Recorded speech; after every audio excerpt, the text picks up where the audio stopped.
that guy that came in screen right feels slow, feels floaty, and when he does, oh look at this. And have you heard the new sound effects? No, I With haven't. the blades?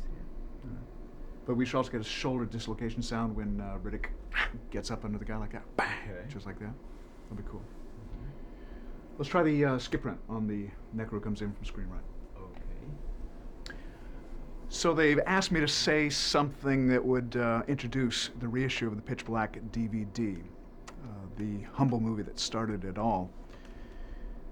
First, you should know that people asked me if I was planning a sequel while I was shooting Pitch Black in 1999.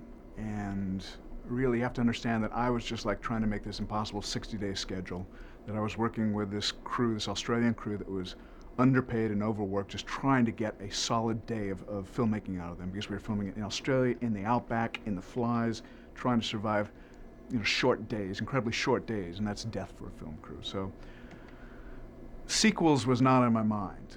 Survival was on my mind.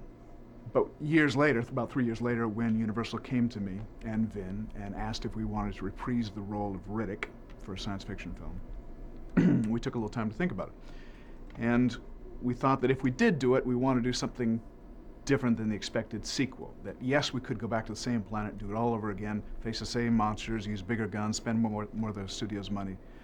But that would somehow be a failure of imagination.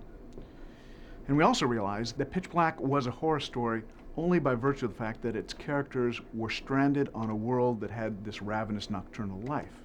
And if we took those same characters, put them on an entirely different world, say a world of the future which lays in the path of a religious crusade, then you would have a very different story, wouldn't you? And different is what we wanted to be with this follow-up to Pitch Black.